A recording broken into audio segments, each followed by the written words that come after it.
Alright, hello everybody. After over a year of waiting, it is finally time for me to talk about Batch 3 of 1.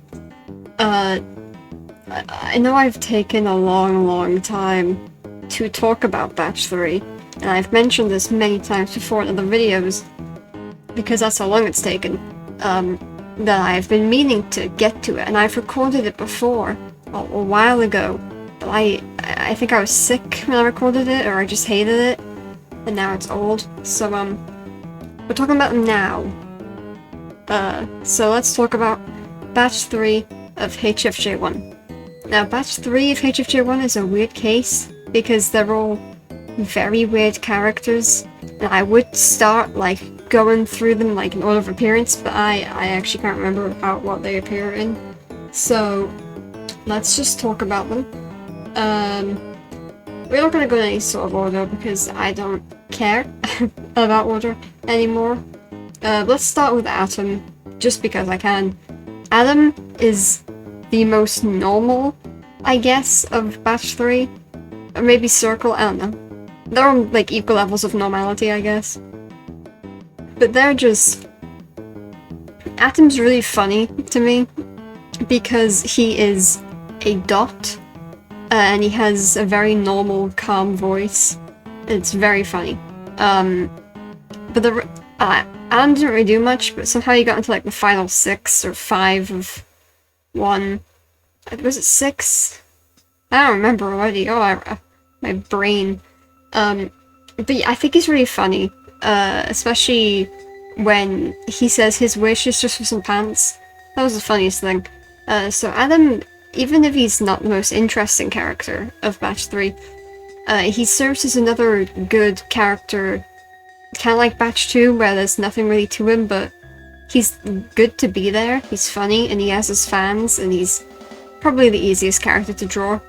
So that's always a bonus. And then we have a more complex character of Abstracty, who, yeah, ooh, what a guy. Abstracty was a very odd character. It mimicked Backpack at one point, and made Backpack basically pass out. It also made I don't really made fun of Moldy, because that's what it does. It likes to make fun of people, but brought out Moldy's insecurities as well, which was a good nod to what was to come with Moldy in the next episode. Because I'm pretty sure it would. I don't know actually if it was in episode 4 where they did it, or episode 3. But it was good foreshadowing of how awful Moldy was. So I liked that. Abstracty's just a good character, I think, even if they got eliminated and were just a weird thing that would just mimic people. It also told us who Aerie was. And when it turned into what Aerie, a lantern, which, as everyone knows, is Aerie, people immediately guessed that it was Aerie. Myself included, and everyone just started, like, drawing what Aerie looked like, and we were basically correct, apart from, like, the colors, so that was good. Folder. I don't know where to start with Folder. He is so funny, to me, because it's Folder. He's like, hi, I'm Folder. Jennings, as he got Untitled, did a great voice, for him. I love the voice of Folder. He's just a funky character anyway.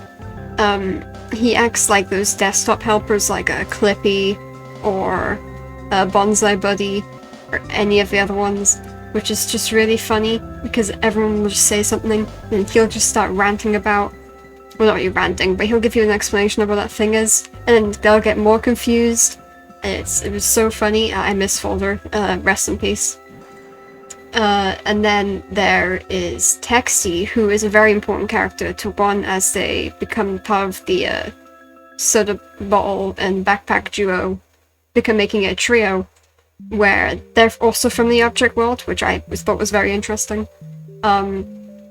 Which is good to see, because they were very helpful despite the fact that they're just a text-to-speech voice and also just a text box most of the time on a laptop, but they really helped with the story and everything, and they were a big part of it, and I think that's very good for a character that doesn't really talk. They kind of just type, and then obviously they did get a voice when they got onto the computer. But you know, that it was amazing what they could do with just a text box. And then there's two very interesting characters. There is Circle, who is from Cheesy HFJ's joke show, which I did watch before one, called Battle for Circle, and I can't believe he basically built up to one from a joke show, because in, I forgot which episode of Battle for Circle it was like 14 or 15 or something like that, I don't really remember.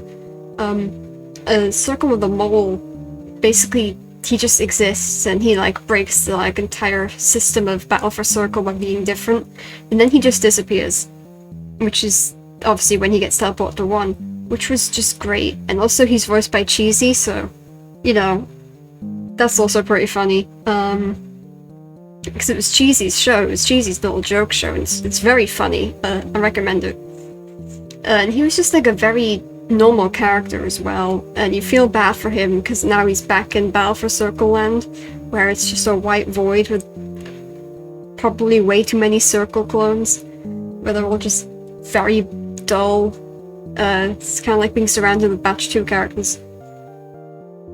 And then there's Stone, who obviously everyone thinks of when they think of Batch 3. It's usually the character people think of. Which I understand, because, yeah, he was very important.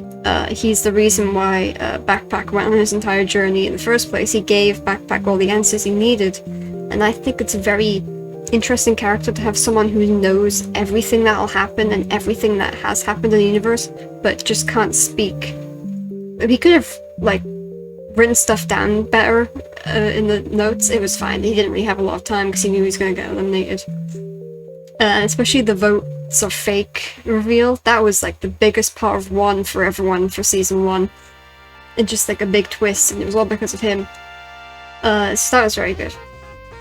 And so overall, Batch 3 of the 1 contestants, even characters you think are more boring like Atom and Circle, are very interesting and detailed characters. Every character in Batch 3 is different.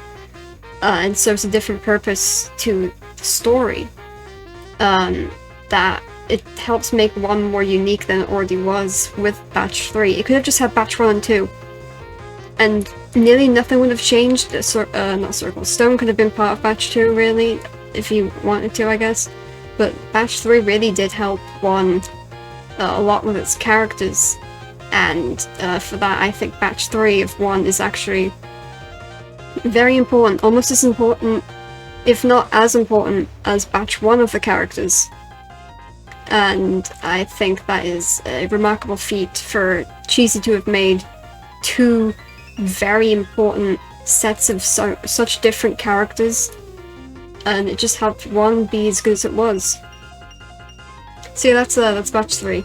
Sorry it took a year for me to talk about them, but better late than never. I've been Cursed Plague Doctor. I'm tired for some reason. Goodbye.